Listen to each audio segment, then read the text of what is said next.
भाई साथियों, ये भारत के भविष्य का सवाल है, बच्चों के भविष्य का सवाल है। अगर आज आप अपने आने वाली पीढ़ी के हक के लिए नहीं खड़ सकते, भारत के भविष्य के लिए नहीं खड़ सकते, तो निश्चित तौर पर ये लानत का विषय है।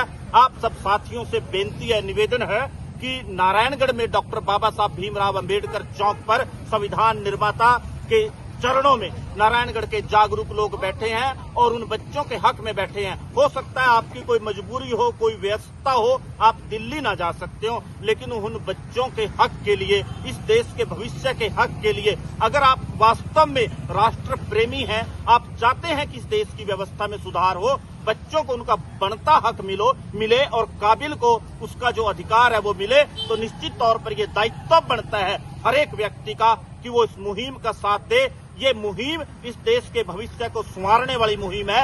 आप सबके सामने ये बेनती है, निवेदन है, आग्रह है कि डॉक्टर बाबा साहब भीमराव अंबेडकर चौक पर जहां कुछ जिंदा जमीर लोग बैठे हैं, उन बच्चों के हक में, इस देश के भविष्य के लिए, इस देश के भविष्य को सुधारने के लिए निश्चित तौर पर एक आवाज जो बच्चों ने उठाई है उसका साथ देने के लिए, समर्थन देने के लिए बैठे हैं। आप उसमें भागीदारी करें, यहाँ पहुंचें और निश्चित तौर पर ये देखा जाएगा कि जब इस देश के भविष्य ने और बच्चों ने अपने हक अधिकार की लड़ाई की शुरुआत की तो कौन उनके साथ था और कौन सत्ता की चापलूसी कर रहा था, कौन सत्ता से डर रहा था, कौन छिप रहा था। ये भी आने वाले समय में जब इस देश का इतिहास लिखा जाएगा। ये लड़ाई निश्चित तौर पर किसी सत्ता सरकार को बदलने की नहीं, लेकिन बच्चों के भविष्य की लड़ाई है, उनके हक अधिकार की लड़ाई है। मैं तो कहता हूं कि इस देश का जो स्वास्थ्य मंत्री है धर्मेंद्र प्रधान, कि भाई इस्तीफा क्यों नहीं दे देता। इस देश में इस्तीफा, इस देश का इतिहास गवाह है कि गृह मंत्री ने केवल सूट बदलने के आरोप लगे थे, इस्तीफा दे दिया था।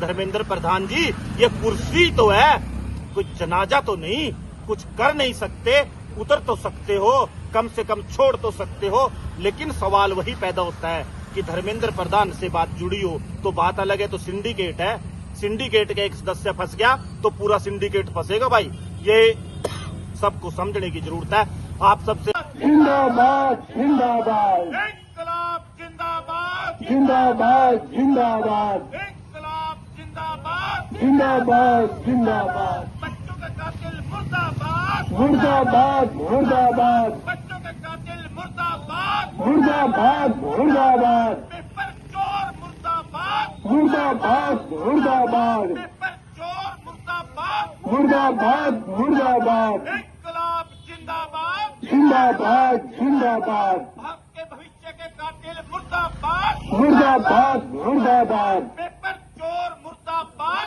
मुर्दाबाद मुर्दाबाद इनकलाब जिंदाबाद, जिंदाबाद जिंदाबाद इनकलाब जिंदाबाद। जिंदाबाद जिंदाबाद जगह है ये इसी के लिए निश्चित है कि लोग आए, जिस सरकार की नीति से उनको विरोध है, असहमति है, वहां इकट्ठे और प्रदर्शन करें। और ये गांधी के समय से चलता रहे, जंतर मंतर है। लेकिन जब ये बीजेपी की सरकार 2014 के अंदर मोदी की सरकार आई और फिर जब दूसरी बार आई 19 के अंदर, बैन कर दिया, जंतर मंतर पे कोई प्रदर्शन नहीं होगा।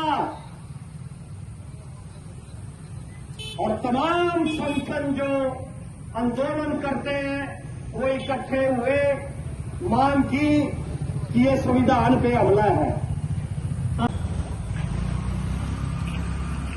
20 जुलाई को जंतर मंतर दिल्ली के अंदर जो छात्रों और युवाओं के ऊपर पुलिसिया दमन इसे मोदी और शाह की सरकार ने करवाया है, उसके विरोध में आज तमाम जो नारायणगढ़ के समस्त जागरूक निवासी हैं, जो संविधान में और लोकतंत्र में आस्था रखते हैं, वो तमाम सब आज डॉक्टर भीमराव अंबेडकर चौक पे इकट्ठा हुए हैं। और आज पूरी रात भर जागरण चलेगा इस केंद्रीय मंत्री धर्मेंद्र प्रधान के इस्तीफे की मांग को लेकर। तो ये जो देश जागो रात भर जागो जो कार्यक्रम है नारायणगढ़ में शुरू हो चुका है, तो तमाम नारायणगढ़ वासियों से अपील है, जो संविधान में आस्था रखते हैं, लोकतंत्र प्रेमी हैं, तमाम साथियों से, माताओं, बहनों, बुजुर्गों और नौजवान साथियों से अपील है कि जल्द से जल्द डॉक्टर भीमराव अंबेडकर चौक पे पहुंचने का कष्ट करें। धन्यवाद।